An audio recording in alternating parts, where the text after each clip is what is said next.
Hello everyone, welcome to the channel learning Kendra. आज की इस वीडियो में हम जानेंगे कि कैसे इंग्लिश की लेसन प्लानिंग की जाती है। जैसा कि आप सभी जानते हैं कि किसी भी टीचर ट्रेनिंग प्रोग्राम में लेसन प्लानिंग बहुत ही इंपॉर्टेंट होती है, तो अपनी आज की इस वीडियो में हम यही सीखेंगे। अगर आपने हमारे चैनल को अभी तक सब्सक्राइब नहीं किया है तो चैनल को सब्सक्राइब कर दीजिए और बेल आइकॉन को प्रेस कर दीजिए ताकि आपको इस तरह के इंफॉर्मेटिव वीडियोस मिलते रहें। अब आपके सामने एक इंग्लिश का लेसन प्लान है जिसे बनाया गया है होमलेस नाम की एक पोयम पर। लेसन प्लान को बनाने के लिए यूजुअली हम पंच पेपर्स का यूज करते हैं जिसमें दोनों साइड रूल्ड पेजेस होते हैं। तो लेसन प्लान बनाने के लिए हम सबसे पहले ऊपर की ओर लेसन प्लान का नंबर मेंशन करेंगे। उसके बाद नीचे के साइड कुछ एंट्रीज जैसे डेट, सब्जेक्ट, सब सब्जेक्ट यानी प्रोज या पोइट्री या फिर grammar, topic, name of the school यानी जिस स्कूल में प्यूपिल टीचर प्रैक्टिस करेगा, then class, section, period and duration. इसके बाद हम आएंगे जनरल ऑब्जेक्टिव्स की ओर। जनरल ऑब्जेक्टिव्स कुछ इस तरह से लिखे जाते हैं जैसे to enable students to read and write English correctly, to enrich their vocabulary by introducing new words, to develop interest in students for English literature, to enable students to recite the poem with proper rhythm and intonation, to develop the power of imagination in students. General objectives वो objectives होते हैं जिन्हें एक teacher long term में achieve करता है, यानी ये लंबे समय तक चलने वाले उद्देश्य होते हैं। अब आते हैं specific objectives.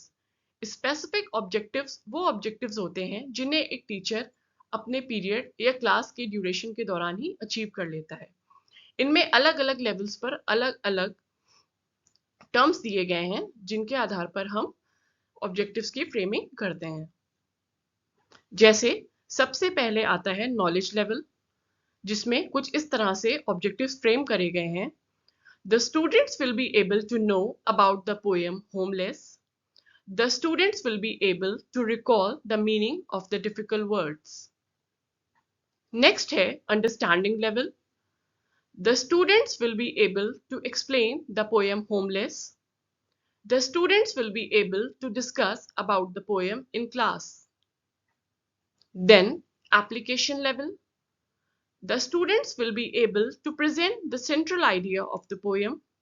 The students will be able to create relevant ideas about the poem. इसके बाद आता है skill level. The students will be able to use the new words in their daily life. The students will be able to develop the skill of reciting the poem correctly. और सबसे last में है interest level. The students will be able to take interest in English literature. The students will be able to take interest in composing short poems.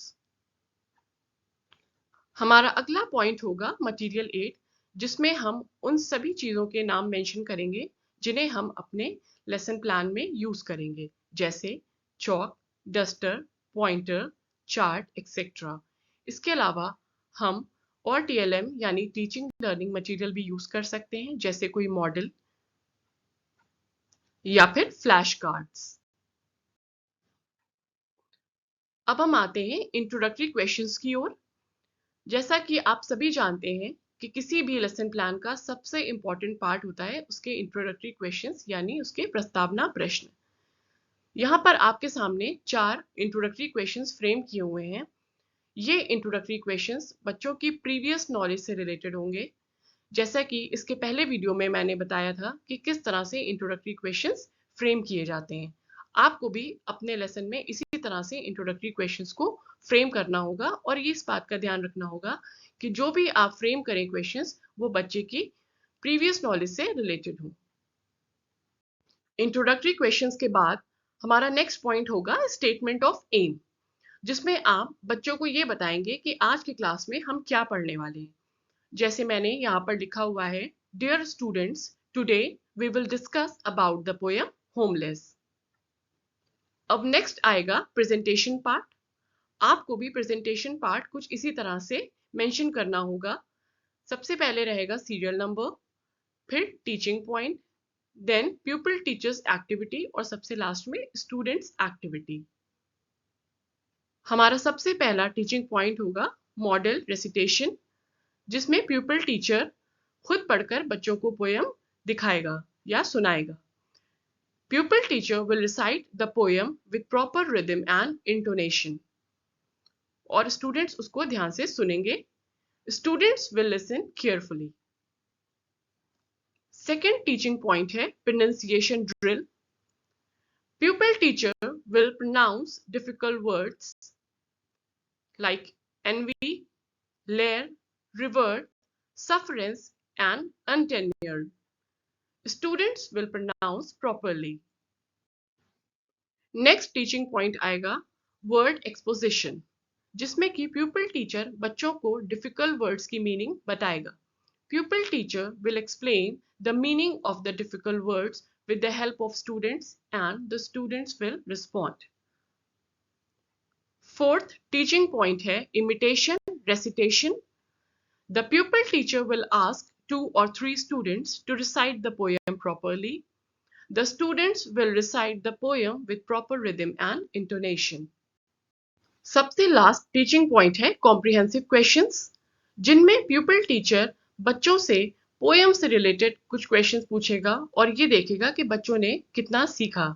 जैसे Who has composed this poem? Who is homeless? Why does the poet envy? और students in सभी answers को आराम से बता देंगे। Next heading हमारी होगी black board summary. Black board summary में हम ब्लैक बोर्ड का एक मिनिएचर बनाते हैं और जो भी वर्क हमने ब्लैक बोर्ड पर लिखा होता है, यानी प्यूपिल टीचर ने जो भी वर्क ब्लैक बोर्ड पर लिखा होता है, उन सभी को वो एक मिनिएचर पर लिखकर अपने लेसन प्लान में पेस्ट करता है। नेक्स्ट आएगा writing and supervision. The pupil teacher will ask students to note down the blackboard work in their notebooks and he or she will supervise it.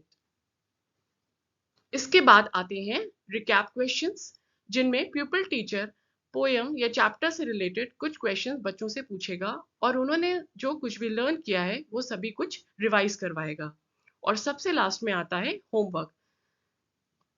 यहाँ पर मैंने होमवर्क में लिखा हुआ है right the central idea of the poem homeless. आप इसके अलावा और भी एक्टिविटी बेस्ड कुछ इंटरेस्टिंग होमवर्क बच्चों को दे सकते हैं। और इसी पॉइंट के बाद हमारा लेसन प्लान कंप्लीट हो जाएगा।